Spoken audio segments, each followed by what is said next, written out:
Hello दोस्तों, आप सभी का स्वागत है हमारे YouTube channel SSC teaching line पे। दोस्तों, आज का हम लोग यूपी टेट 2026 के लिए प्रैक्टिस सेट हम लोग कर रहे हैं, जो कि यह प्रीवियस ईयर के क्वेश्चन है। आपसे एग्जाम में ज़रूर यहाँ से प्रश्न पूछे जाएंगे। तो चलिए स्टार्ट करते हैं। सबसे पहले तो हमें क्या करना पड़ता है, अगर कोई भी एग्जाम हो तो पहले हम उसको एनालिसिस करते हैं कि उसके पेपर, ठीक ना। सबसे पहले हम लोग उसके पेपर जो प्रीवियस ईयर के होते हैं उसको एनालिसिस हमें करना पड़ता है कि वो पेपर कैसा एग्जाम में पूछा जाता है। तो यह इसके हिसाब से हमें तैयारी करना पड़ता है। तो इसको आप लोग ध्यान में रखिएगा कि जो यह हम प्रश्न करा रहे हैं यह प्रीवियस के ईयर के क्वेश्चन ही है, और जो कि एग्जाम 2016 में पूछा गया प्रश्न है। तो चलिए स्टार्ट करते हैं हम लोग। आज के ये प्रश्न देखिएगा देखिएगा आज का पहला प्रश्न है, निम्न में से कौन सा अधिगम के पठार का कारण नहीं है, बताइएगा। निम्न में से कौन सा अधिगम का पठार का कारण नहीं है, यह पूछा है। प्रेरणा की सीमा, विद्यालय का असहयोग, शारीरिक सीमा, ज्ञान की सीमा। तो यह बताइएगा आपसे पूछा क्या है, नहीं पूछा है, ठीक ना। यहाँ से देखिएगा जो अधिगम होता है, अधिगम का पठार का कारण जो बनता है, सबसे पहले तो अधिगम का पठार का कारण आप लोग याद रखना कि वह पारिवारिक स्थिति होती है, वातावरण जो होता है, ठीक है। अधिगम करता है कि आवश्यकता जो कमी हो जाती है वहाँ पे जो पठार बन सकता है। इस हिसाब से हमें पहले क्या करना चाहिए कि हम पता करेंगे, यहाँ पे हमसे नहीं पूछा है तो पहले हम क्या करें, अधिगम के पठार का पहले कारण देखते हैं कौन कौन है, ठीक ना। देखिएगा प्रेरणा की सीमा, देखिएगा प्रेरणा की जो सीमा होगी यह अधिगम पठार का कारण हो सकता है, ठीक ना। और इसके बाद देखिएगा शारीरिक सीमा की बात की जाए, शारीरिक सीमा ये भी जो हमारी जो कोई भी बच्चा है उसकी अगर शारीरिक जो बनावट होगी, शारीरिक उसकी मतलब सही नहीं होगी तो वो उसकी जो पठार होगा वह रुक जाएगा। ज्ञान की सॉरी उसका जो अधिगम का पठार होगा वो मतलब होगा ये। उसके बाद देखिएगा अधिगम की सीमा, अधिगम की जो सीखने की सीमा होगी वह उसमें भी पठार होता है। इसमें से नहीं पूछा जो है तब विद्यालय का असहयोग, ठीक ना। विद्यालय का जो असहयोग होता है वह हमारा क्या होता है, विद्यालय का असहयोग यह पठार अधिगम के पठार का कारण नहीं होता है। इसको आप लोग ध्यान दीजिएगा। तो इसमें जो ऑप्शन हमारा से होगा यहाँ पे बी ऑप्शन से होगा, ठीक ना। चलेगा आगे चलते हैं। देखिएगा अधिगम अनुभव और प्रशिक्षण के परिणाम स्वरूप व्यवहार में परिवर्तन, यह कथन किसके द्वारा किया गया है। तो देखिएगा जो यूपी टेट का एग्जाम होता है उसमें सबसे पहले तो आपको ध्यान देना होगा कि इसमें डिफिनीशन भी पूछी जाती है, ठीक है। जो मनोवैज्ञानिक होते हैं उनकी डिफिनीशन पूछी भी जाती है। तो इसमें देखिएगा यही पूछा है कि अधिगम अनुभव और प्रशिक्षण की प्रक्रिया परिणाम स्वरूप जो व्यवहार में परिवर्तन, यहाँ पे व्यवहार होगा, व्यवहार में परिवर्तन, यह कथन किसके द्वारा दिया गया है। गेस्ट एंड अन्य के द्वारा, मॉर्गन और लिली लैंड के द्वारा, स्किनर के द्वारा और क्रॉन बैंक के द्वारा। तो इसमें आपको याद रखना है कि यह जो अधिगम की जो दिया गया है यह परिभाषा दिया गया है तो गेट्स एंड अन्य के द्वारा दिया गया है। चलिए आगे चलते हैं। देखिए स्टैनफोर्ड बिने परीक्षण मापा जाता है किससे, व्यक्तित्व का परीक्षण, पढ़ने की दक्षता का, बुद्धि का, उपरोक्त में से कोई नहीं, बताएगा। इसमें से जो स्टैनफोर्ड बिने परीक्षण होता है यह किससे मापा जाता है, इससे आपको प्रश्न पूछा जाएगा एग्जाम में। देखिएगा इसकी बात की जाए तो इसमें आपको ध्यान देना है कि स्टैनफोर्ड बिने परीक्षण की बात की जाए तो यह बुद्धि एक क्या होता है, बुद्धि मापन होता है, ठीक ना। बुद्धि मापन यह होता है जिससे दिया था, आपको याद ना है जिससे दिया, यह बुद्धि मापन होता है इसमें बुद्धि का मापन होता है और इससे दिया था, इसको आपको याद रखना है। यहाँ से पूछा जाता है तो स्टैनफोर्ड ने इसे बिने ने दिया था, यह बिने ने दिया था 1905 में, ठीक ना। बिने ने दिया था, आपसे पूछा जाता है इस स्टैनफोर्ड जो यस यूनिवर्सिटी का नाम है और इनका बिने, तो यह दिया था इसीलिए नाम इसका रखा गया, स्टैनफोर्ड बिने परीक्षण रखा गया है जो कि 1905 में दिया था। तो यह प्रश्न एग्जाम में जरूर पूछा जाता है, ठीक ना। यह प्रश्न आपको ध्यान रखना है। आगे चलते हैं। देखिएगा अंतर्मुखी व्यक्तित्व एवं बहिर्मुखी व्यक्तित्व का वर्गीकरण किसने किया है, बताएगा।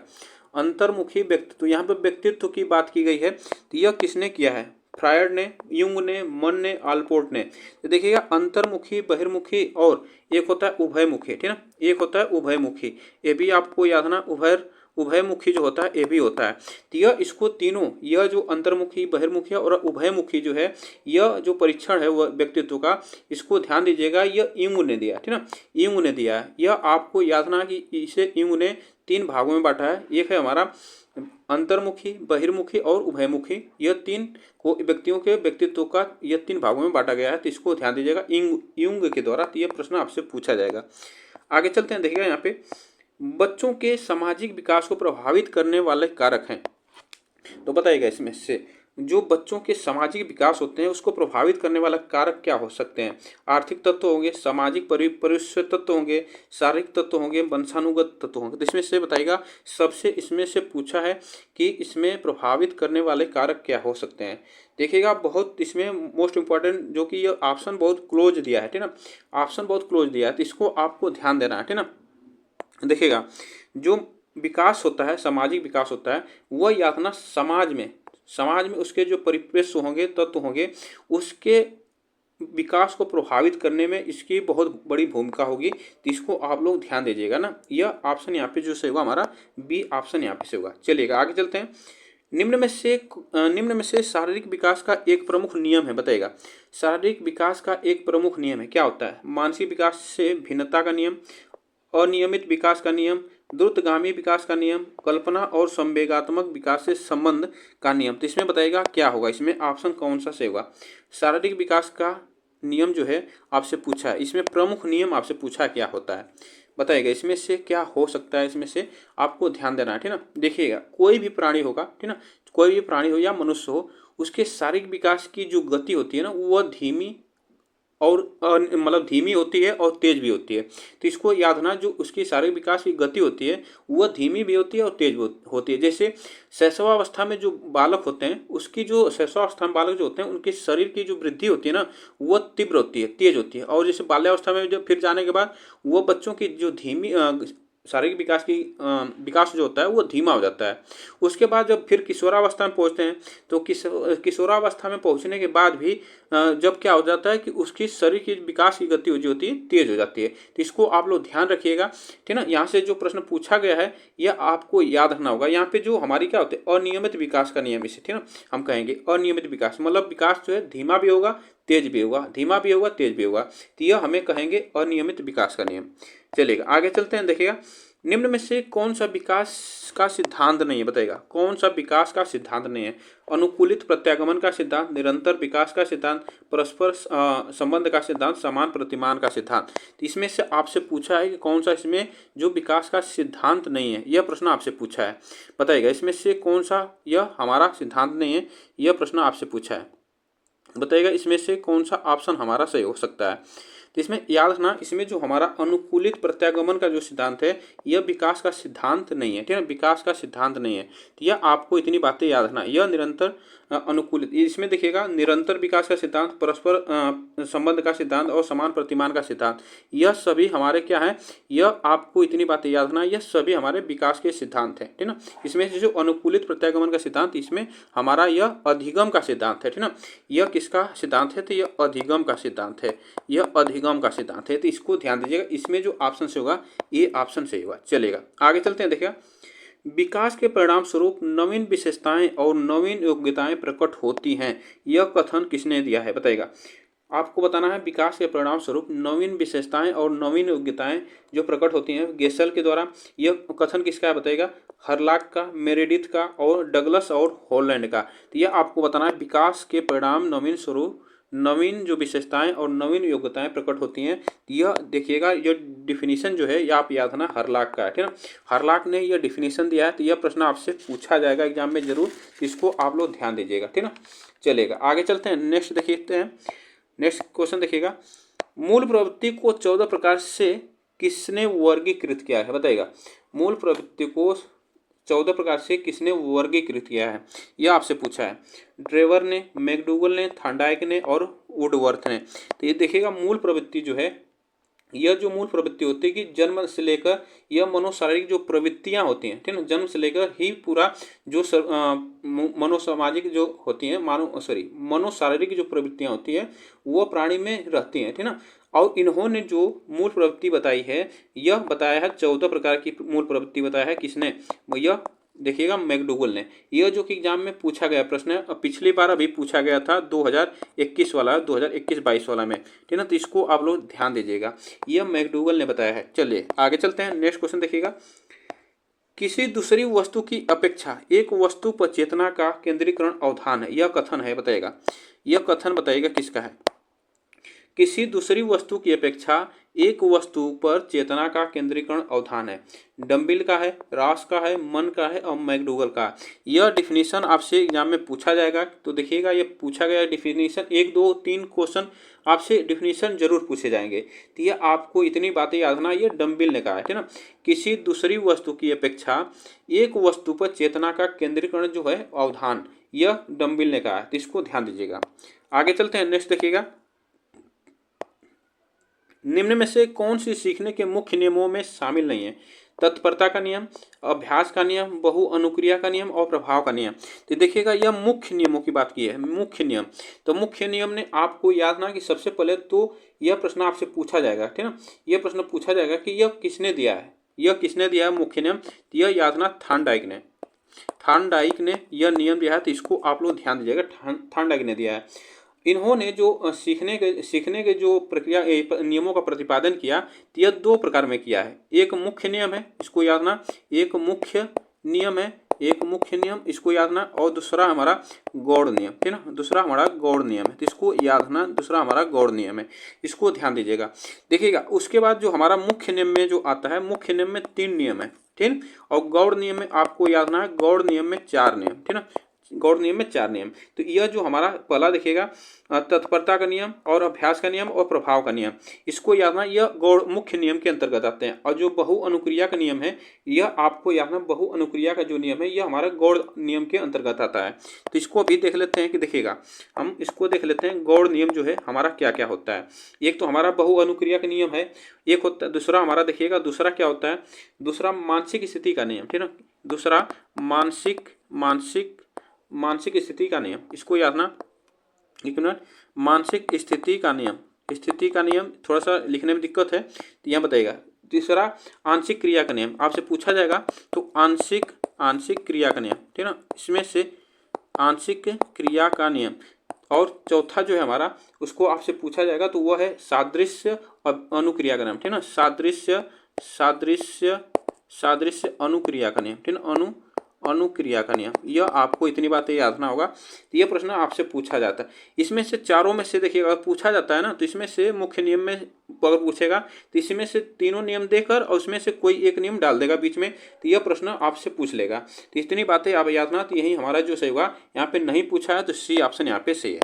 चलेगा, आगे चलते हैं। देखिएगा 12 से 16 वर्ष के बच्चों के लिए हिंदी में डॉक्टर एस जलोटा ने कौन सा परीक्षण प्रतिपादित किया? और शाब्दिक बुद्धि परीक्षण, साधारण मानसिक योग्यता परीक्षण, आर्मी अल्फा परीक्षण और चित्रांकन परीक्षण।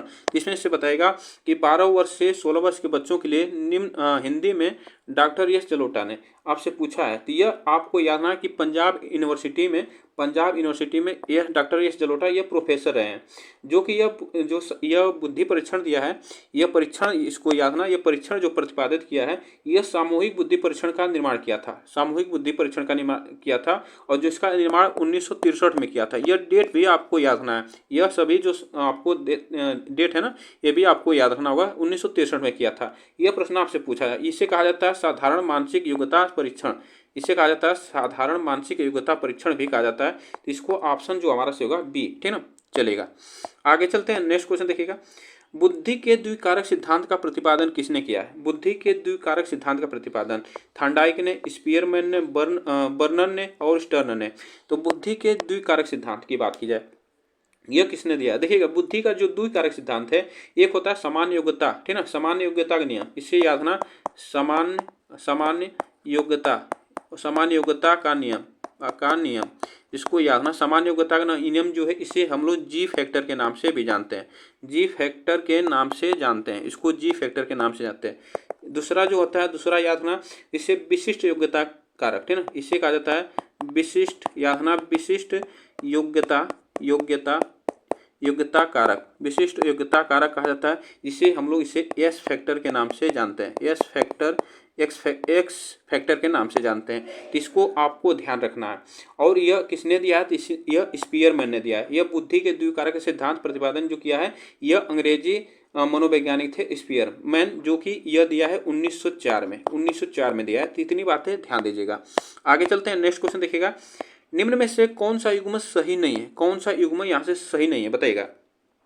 सीखने का उद्दीपन अनुक्रिया का सिद्धांत, यह थॉर्नडाइक द्वारा, सीखने का क्रिया प्रसूत अनुबंधन सिद्धांत बीएफ स्किनर द्वारा, सीखने का क्लासिकल सिद्धांत पावलोव द्वारा, और सीखने का समग्र सिद्धांत जो है हल द्वारा। तो इसमें से पूछा है कि जो हमारा इसमें से गलत है उसको आपको बताना है। बताइएगा इसमें से कौन सा ऑप्शन हमारा सही होगा, ठीक ना। इसमें से कौन सा ऑप्शन हमारा सही होगा यह आपको बताना है, ठीक ना। देखिएगा इसमें आपको इतनी बातें याद रखना है, ठीक ना। इसमें जो हमारा से होगा यहाँ पे डी ऑप्शन से होगा, ठीक ना। जो यह सीखने के समग्र सिद्धांत को ही अंतर्दृष्टि का सिद्धांत, अंतर्दृष्टि या सूझ का सिद्धांत भी कहते हैं। इसको आपको याद रखना। और इसका प्रतिपादन जो है गेस्टाल्टवादी मनोवैज्ञानिक कोल्फ और कोहलर ने किया है। इसको याद रखना। इसका जो प्रतिपादन किया है यह कोल्फ और कोहलर ने, किसने किया है? कोहलर। याद रखना, कोहलर कोहलर कोहलर, इसको याद रखना। कोहलर या कोल्फ, या आपसे पूछा जाता है कोल्फ, ठीक ना। कोल्फ गैंग, कोल्फ यहाँ पे होगा कोल्फ गैंग, इसको याद ना। यह दिया है सीखने का प्रतिपादन का सीखने का समग्र सिद्धांत। इसे ही आपको याद ना, इससे ही कहा जाता है, इसको याद ना, इससे ही कहा जाता है अंतर्दृष्टि या सूझ का सिद्धांत। इसे सीखने का समग्र जो सिद्धांत है इसे ही अंतर्दृष्टि या सूझ का सिद्धांत कहा जाता है। इतनी बातें याद रखना, यहाँ से प्रश्न पूछा जा सकता है, ठीक ना। चलेगा। और बात की जाए हल की बात की जाए तो हल ने जो दिया है, यह हल ने सीखने के प्रबलन सिद्धांत का प्रतिपादन किया है। कौन सा? सीखने के, आपसे पूछा जाएगा तो सीखने के प्रबलन, ठीक ना, प्रबलन सिद्धांत का प्रतिपादन किया है। सीखने का सिद्धांत का प्रतिपादन किया है हल ने। तो यह बातें आप यहाँ ना, तो इसमें हमारा जो यही सही है। चलेगा, आगे चलते हैं। देखिएगा इनमें से किनका नाम सूजन शास्त्र के पिता से जुड़ा हुआ है? सूजन शास्त्र के पिता से आपको बताना, सूजन शास्त्र के पिता से जुड़ा है। क्रो एंड क्रो, गाल्टन और रॉस और वुडवर्थ। देखिएगा सृजन शास्त्र के पिता के से जुड़ा हुआ है। इससे आपको इतनी बातें याद रखना है, यहाँ से प्रश्न पूछा जाएगा। इसे सूजन शास्त्र या जीव सांख्यिकी कहा जाता है, ठीक ना। इसे कहा जाता है जीव सांख्यिकी, ठीक ना, जीव सांख्यिकी की कहा जाता है। इसको भी आपको याद रखना, सूजन शास्त्र के पिता को जीव सांख्यिकी भी कहा जाता है। और इसका प्रतिपादन गाल्टन ने किया, ठीक ना। यह इससे गाल्टन से संबंधित है, इसको याद रखना। चलेगा, आगे चलते हैं नेक्स्ट क्वेश्चन पे। गाल्टन की बात किया तो गाल्टन जो है यह फ्रांसीसी थे। इन्हें आपको इतनी बातें याद है, ये फ्रांसीसी थे, ठीक ना। चलेगा, आगे चलते हैं। देखिएगा नेक्स्ट क्वेश्चन देखिएगा, ग्रंथियों के आधार पर व्यक्तित्व के विभिन्न प्रकारों की चर्चा किसने की है? बताइएगा ग्रंथियों के आधार पर व्यक्तित्व के विभिन्न प्रकारों की चर्चा किसने की है, यह आपसे पूछा है। बताइएगा इसमें से कौन सा ऑप्शन हमारा सही होगा? यह ग्रंथियों के आधार पर विभिन्न प्रकार के चर्चा क्रेसमर ने, युंग ने, कैनन ने और स्पेंजर ने, आपसे पूछा जाएगा। तो अभी हम बताएं जो क्रेसमर हैं वह शरीर रचना की दृष्टि से व्यक्तित्व को 3 भागों में बांटा है। अभी जो क्रेसमर थे, अभी इसको आप ध्यान दीजिएगा, जो क्रेसमर थे वो शरीर रचना के, याद रखना शरीर रचना के, यहाँ पे याद रखना शरीर रचना के आधार पर यह 3 भागों में बांटा है। इसे पहला है लंबकाय, याद रखना लंबकाय, इसको याद रखना लंबकाय। उसके बाद सुडोलकाय, सुडोलकाय, याद रखना सुडोलकाय कहा जाता है। उसके बाद गोलकाय, याद रखना गोलकाय। ये 3 जो है शरीर रचना के आधार पर क्रेसमर ने इसे बांटा है, लंबकाय, सुडोलकाय, गोलकाय। इसको आपको ध्यान रखना है। उसके बाद युंग ने आपको याद रखना सामाजिक दृष्टि से के आधार पर 3 भागों में ये भी बांटे हैं युंग ने। तो अभी बताएं कि यह अंतर्मुखी का सिद्धांत, अंतर्मुखी जो होता है, और बहिर्मुखी और उभयमुखी, यह बांटा है। और स्प्रेंजर ने बांटा है, यह मूल्यों के आधार पर बांटा है। यह मूल्यों के आधार पर 6 प्रकार में बांटा है स्प्रेंजर ने। यह बातें याद रखना। इसमें जो ऑप्शन से होगा हमारा सी, यह ग्रंथियों के आधार पर व्यक्तित्व को विभिन्न प्रकारों में बांटा है कैनन ने। चलेगा, आगे चलते हैं। देखिएगा सृजन शास्त्र मौलिक परिमाणों को अभिव्यक्त करने की मानसिक प्रक्रिया है। क्या है? कोल एंड ब्रूस, ड्रेवल, डिहान और क्रो एंड क्रो। इसमें से बताइएगा कौन सा ऑप्शन यहाँ पे से होगा? इसमें से देखिएगा सृजनात्मक मौलिक परिणामों को अभिव्यक्त करने की मानसिक प्रक्रिया यह कथन कहा है, याद रखना क्रो एंड क्रो ने। चलेगा, आगे चलते हैं। नेक्स्ट क्वेश्चन देखिएगा, विद्रोह की भावना की प्रवृत्ति निम्न में से किस अवस्था से संबंधित है? बाल्यावस्था, शैशवावस्था, पूर्व किशोरावस्था, मध्य किशोरावस्था। तो इसमें से बताइएगा कि विद्रोह की भावना यह प्रवृत्ति में से किस अवस्था में संबंधित होती है। तो यह प्रश्न आपसे पूछा जाता है। तो विद्रोह की भावना जो होती है, याद रखना यह होती है किशोरावस्था में। आपसे पूछा जाएगा किशोरावस्था, किशोरावस्था में होता है, यह आपको याद रखना है। किशोरावस्था जो कि 12 से 18 वर्ष तक होती है।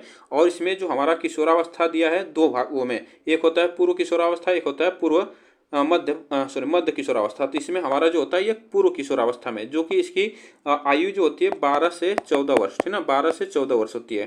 ठीक, चलेगा, आगे चलते हैं। नेक्स्ट क्वेश्चन देखिएगा, सीखने की अवधि जब सीखने की प्रक्रिया में कोई उन्नति नहीं होती है तो कहलाती है। देखिएगा, जब भी कोई भी सीखने की अवधि होती है और उसमें सीखने की प्रक्रिया में कोई परिवर्तन उन्नति नहीं हो रही है तो उससे हम क्या कहेंगे?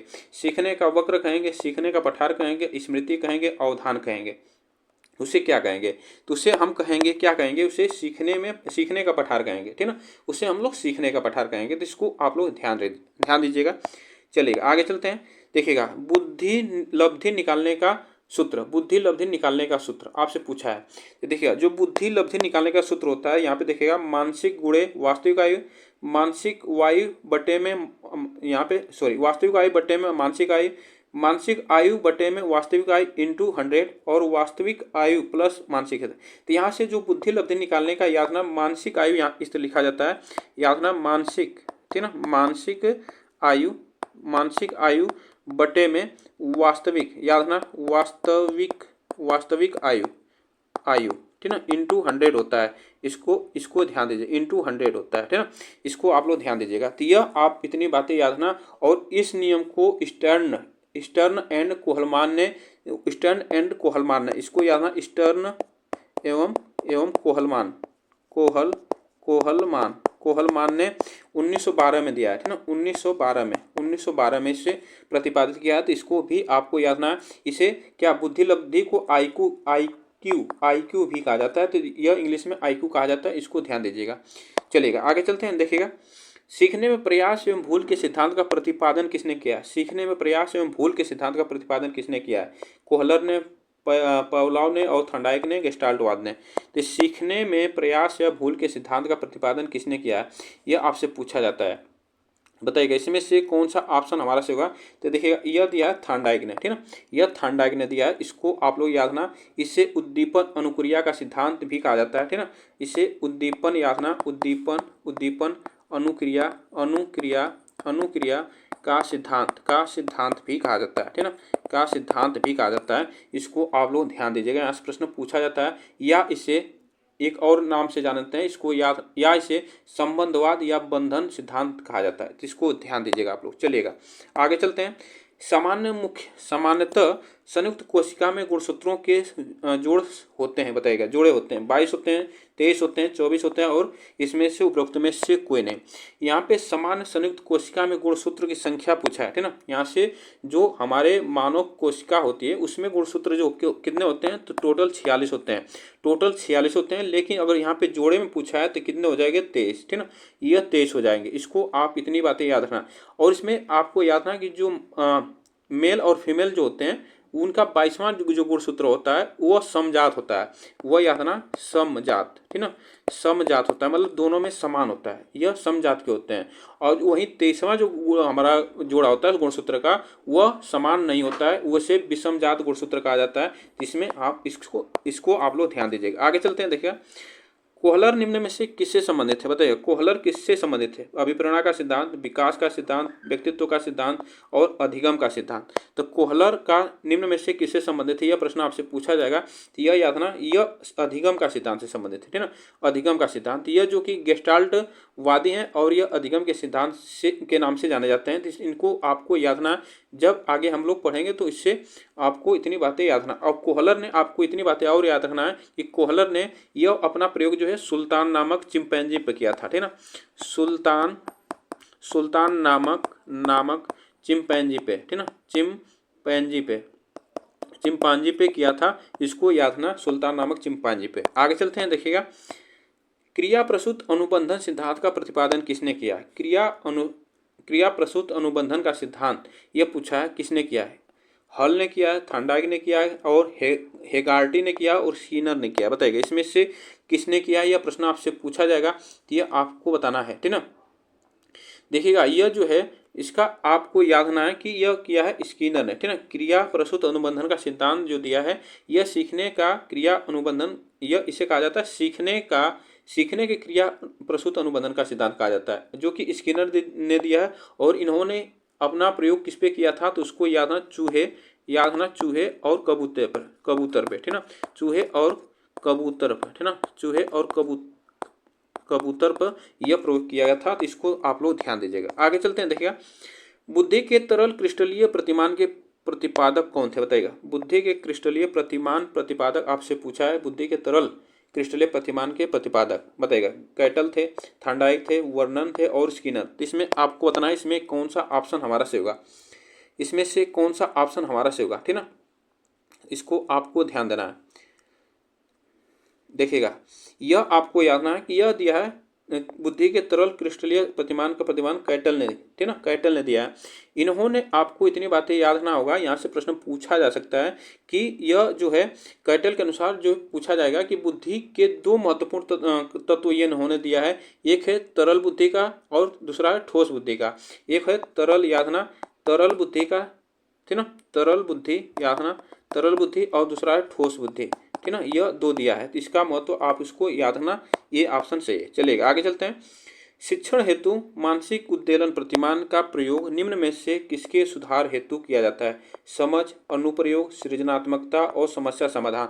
तो शिक्षण हेतु जो मानसिक उद्वेलन है प्रतिमान का प्रयोग किया जाता है, वह किसके सुधार हेतु किया जाता है, यह प्रश्न आपसे पूछा है। तो यह आपको इसको याद रखना होगा, यह सृजनात्मकता, ठीक ना, सृजनात्मकता को सुधारने में किया जाता है। इसको याद रखना, इसको ऑप्शन इसमें जो सही होगा हमारा यहाँ पे सी ऑप्शन से होगा, ठीक ना। इसे कहा जाता है ब्रेन स्टॉर्मिंग मॉडल। इसे क्या कहा जाता है, इसे कहा जाता है ब्रेन स्टॉर्मिंग मॉडल, जो सृजनात्मकता है।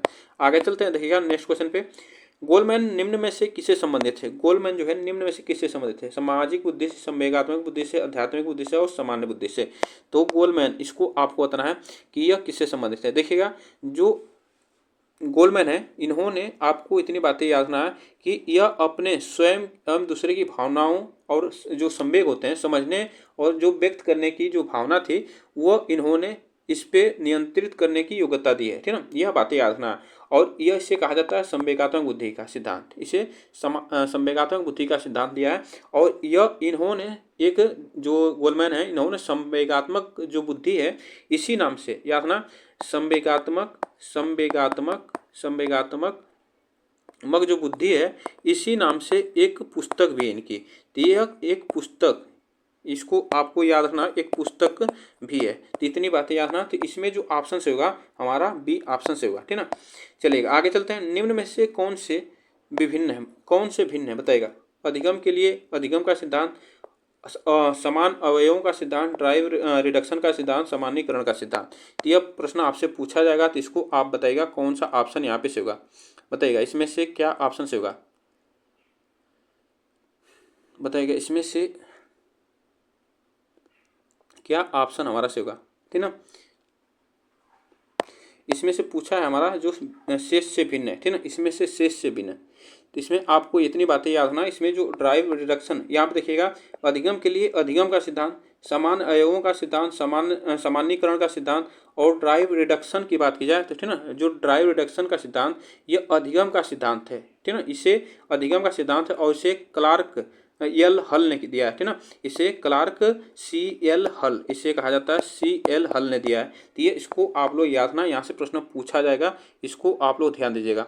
और जो यह जो हमारे जो इसमें जो बच्चे हैं, जो इसमें जो बच्चे ऑप्शन है हमारे, अधिगम के लिए अधिगम का सिद्धांत, समान अवयवों का सिद्धांत और सामान्यीकरण का सिद्धांत, तो इसको यह याद रखना, यह अधिगम स्थानांतरण का सिद्धांत होता है, ठीक ना, अधिगम स्थानांतरण का सिद्धांत होता है। और जो ड्राइव रिडक्शन सिद्धांत है, यह आपको इतनी बातें, यह अधिगम का सिद्धांत होता है, ठीक ना, इसको आपको ध्यान देना है। चलिएगा आगे चलते हैं, देखिएगा संज्ञानात्मक संप्राप्ति का न्यूनतम स्तर बताइएगा। संज्ञानात्मक संप्राप्ति का न्यूनतम स्तर आपको बताना है क्या होता है, इसमें से कौन सा ऑप्शन हमारा से होगा, ठीक ना। देखिएगा, यह संज्ञानात्मक संप्राप्ति क्रम यह 6 भागों में बांटा गया है, ठीक ना, 6 चरण है इसके, आप इसको याद रखना, 6 चरण है इसके, ठीक ना, 6 चरण है। ज्ञान, बोध, अनुप्रयोग, विशेषण, ये 4 इसको आपको याद रखना है, ठीक है। यहाँ से प्रश्न पूछा जाता है, इसमें से कौन कौन होते हैं ये भी आपको याद रखना। 6 चरण जो कौन कौन होते हैं ये भी आप याद रखना। वो होता है ज्ञान होता है, ठीक ना, ज्ञान होता है। उसके बाद ज्ञान के बाद आता है समझ, ठीक ना, क्या आता है, समझ आता है। उसके बाद अनुप्रयोग, ठीक है ना, अनुप्रयोग आता है, इसको याद रखना, अनुप्रयोग आता है। फिर विशेषण आता है, ठीक है ना, विशेषण आता है, इसको याद रखना। विशेषण के बाद संश्लेषण आता है, ठीक है ना, संश्लेषण, इसको याद रखना, संश्लेषण आता है। संश्लेषण के बाद आता है मूल्यांकन, ठीक है ना, मूल्यांकन, ठीक, यह आता है, तो इसको आपको याद रखना है। इसमें से पूछा है कि न्यूनतम जो स्तर होता है, यह प्रश्न आपसे पूछा है, तो जो न्यूनतम स्तर होता है हमारा ज्ञान होता है, ठीक है ना, न्यूनतम स्तर इसमें ज्ञान होता है, इसको आपको याद रखना। इससे कहा जाता है बौद्धिक कौशल में यह शामिल होता है, और इसे समान संज्ञानात्मक संप्राप्ति का ज्ञान कहा जाता है, इसको ध्यान दीजिएगा। आगे चलते हैं, देखिएगा, एक बालक जो साइकिल चलाना जानता है, मोटरसाइकिल चलाना सीख रहा है, यह उदाहरण है। क्षैतिज अधिगम अंतरण का सिद्धांत, ऊर्ध्व अधिगम का सिद्धांत, द्विपार्श्विक अधिगम का सिद्धांत, कोई भी अधिगम नहीं अंतरण हो। तो इसमें से आपसे पूछा है, देखिएगा, अगर कोई भी व्यक्ति हो, कोई भी प्राणी हो, ठीक है ना, ये जो किसी भी परिस्थिति में वो अपने ज्ञान जब अर्जित करता है, तो वह अपने ज्ञान जब अर्जित करता है, कोई भी ज्ञान, तो वह अपने अनुभव के अनुसार वह प्रशिक्षण का जो भी ज्ञान होगा, वह अपने प्राणी के, अपने जो भी प्राणी होगा, वह अन्य विभिन्न प्रकार के उच्च स्तरीय परिस्थितियों में अध्ययन जो किया रहेगा, उसमें वह प्रयोग कर सकता है। इसको आपको याद रखना है। जब कोई बच्चा, देखिएगा, बालक जो जब साइकिल चलाता है, तो साइकिल चलाने के बाद वह धीरे धीरे फिर क्या सीख जाता है, मोटरसाइकिल सीख जाता है, तो उसको ज्ञान रहता है, उसको अनुभव रहता है, ठीक है ना, उसको अनुभव रहता है, तो उससे कहा जाता है, या उससे कहा जाता है ऊर्ध्व अधिगम अंतरण का सिद्धांत कहा जाता है। जब भी कोई बच्चा सीधे अगर कोई सीखा है, उससे फिर अपने अनुभव से वह उससे ऊपर कोई काम कर रहा है, तो उसके अनुभव है, ठीक है ना, उसका प्रशिक्षण है उसके अंदर, तो वह उसे कहा जाता है ऊर्ध्व अधिगम अंतरण का सिद्धांत कहा जाता है। तो इतनी बातें याद रखना। यह हम लोग पूरे 30 क्वेश्चन किए। आप लोग बताइएगा ये प्रश्न कैसे लगे। वीडियो को बस आप लोग लाइक शेयर कर दीजिएगा। तब तक के लिए थैंक यू सो मच, और आप लोग चैनल को सब्सक्राइब करना न भूलिएगा, जिससे कि हमें भी मोटिवेशन मिलता रहेगा, ठीक ना। तब तक के लिए थैंक यू सो मच आप सभी को।